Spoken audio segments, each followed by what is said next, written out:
Hey everybody, Gabe Suarez Tactics. So, I created a little bit of a firestorm on Facebook the other day. I wanted to see where people were coming from on this, and I kind of got what I expected. Um, what it was I said controversy warning. Um, what's the advantage of a rifle over a shotgun in realistic urban CQB environments? Now, I'll quantify that.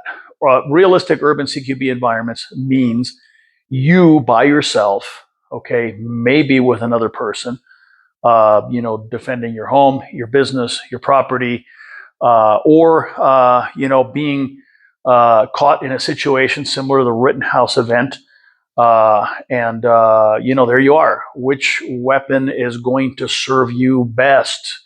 And look, I'll be the first to tell you, I very much subscribe to the Musashi mentality of you should not have a favorite weapon. You should be good with all the weapons that you have access to, and select the proper tool for the job. Nobody's going to drive nails with a screwdriver, and nobody's going to turn nuts with a hammer. Okay, you got to pick the right tool for the job. And I think what has happened in, probably, I don't know, the last maybe 15, 20 years is that American gunfighters, shooters, whatever you want to call them, have become very rifle focused and have ignored pretty much everything else.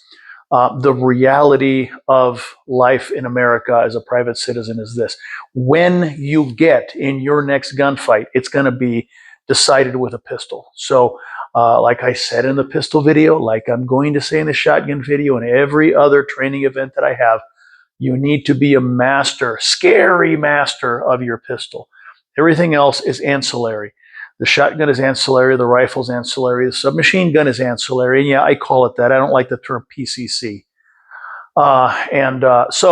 But we're discussing the shotgun right now, and I think that it'd be a foolish thing if you ignored the shotgun and always went rifle. And of course, unless you're so physically oriented that you just can't run a shotgun. But in any case, I want to go down step by step the things that a lot of these people mentioned. Okay, one was reload time and capacity. Okay, now I have said many, many times, yeah, capacity is all that well and good, but I queried some law enforcement professionals that I know that have access to a great more information than probably most of us would find on Google. And the most number of rifle rounds fired by law enforcement, and ostensibly law enforcement confrontations in urban America are going to be very, very similar to private citizen confrontations in urban America. But anyway, the most number of rounds that they were fired was 13 from an AR-15. And admittedly, the majority of those 13 rounds were panic fire. Okay, so that means they were scared and they started working on the trigger, and eventually they hit. All right, but basically less than the capacity of a single magazine.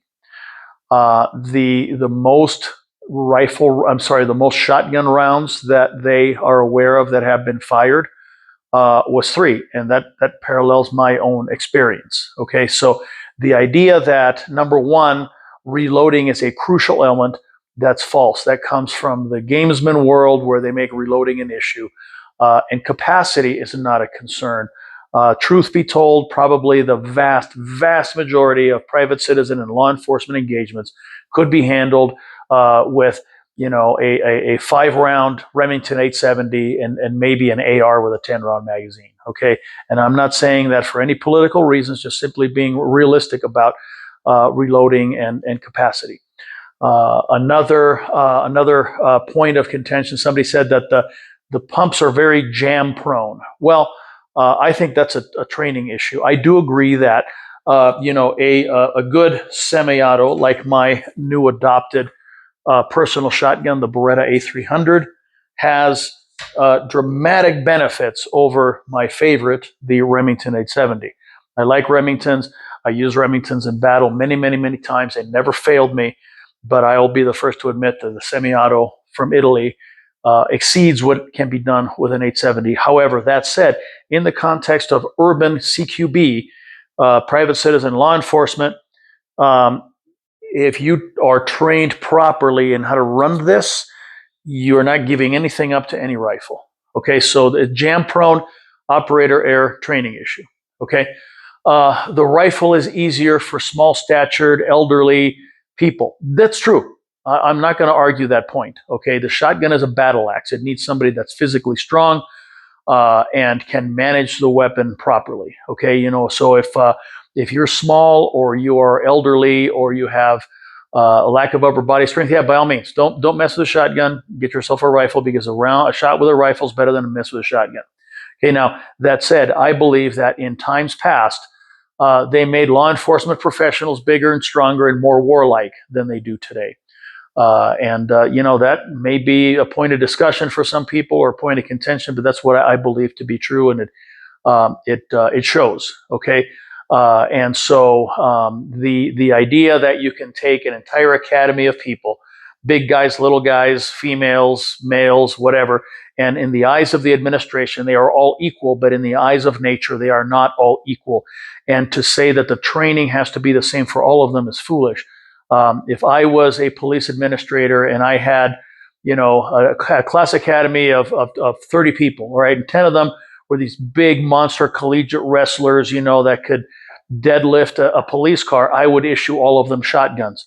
And the ones that were smaller, I would issue all of them rifles. So you have people that can use a weapon that is far better suited to their stature and physical strength than a sweeping across the board. Everybody's the same. Everybody gets the same thing. Okay. Now there was one very experienced professional. I think he's trying to push a rifle agenda, but he mentioned a number of things. He said the rifle is just as effective at stopping power as a shotgun. Well, I disagree completely on that. Okay.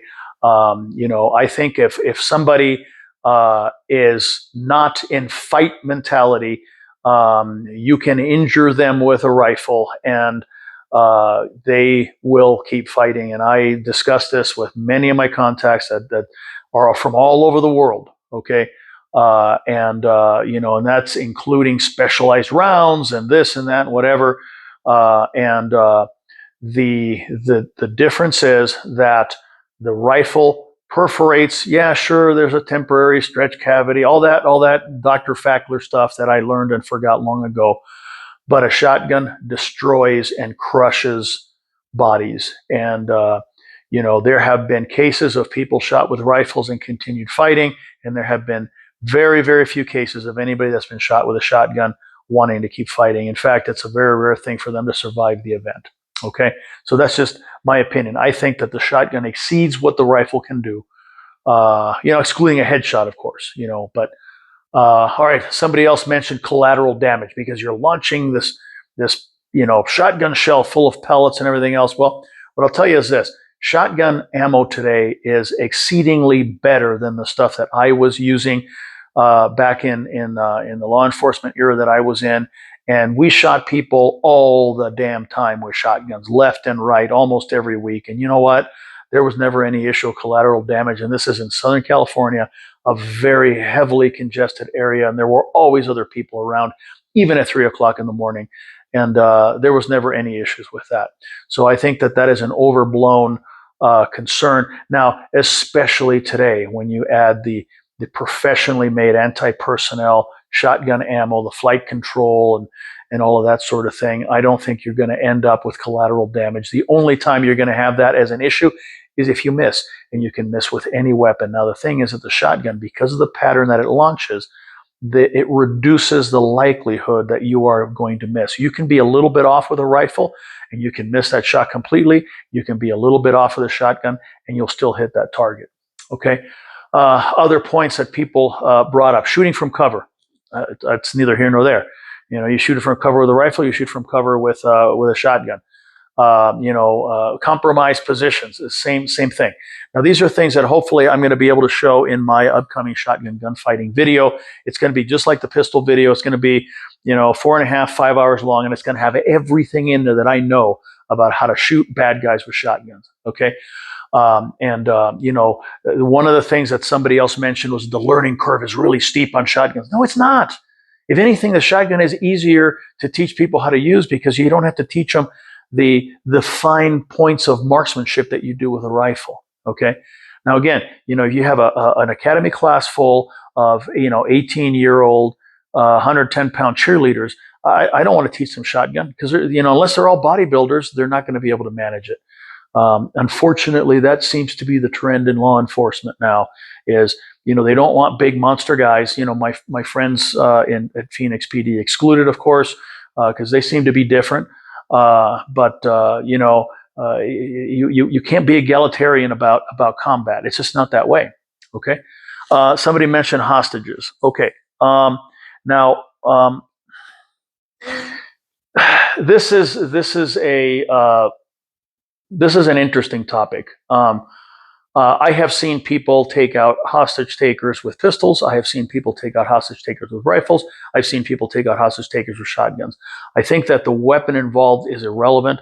I think that hostage rescue is a matter of timing, tactics, mindset, and maneuver. Okay, you get yourself in a position where you can make the shot count. I believe there was a YouTube video floating around about a year ago of a Southern California deputy that took out a hostage taker with a Remington 870. I mean, come on, guys. It's not as big issue. And I'm not talking about scalloping or anything like that. I'm talking about you're not going to take a hostage rescue shot with a shotgun at 50 yards. Sorry, it's not going to work. Okay. Now, what I want to know is how many law enforcement officers have taken hostage rescue shots with rifles at 50 yards. Okay. Put it in the comments and let me know. I think there's probably been very, very few. And I'm talking about excluding the SWAT sniper, function, which I did and I understand, but that's different from what we're talking about. Okay. I'm looking at, give me examples where hostage takers have been taken out with different weapons, and I will tell you exactly why that worked.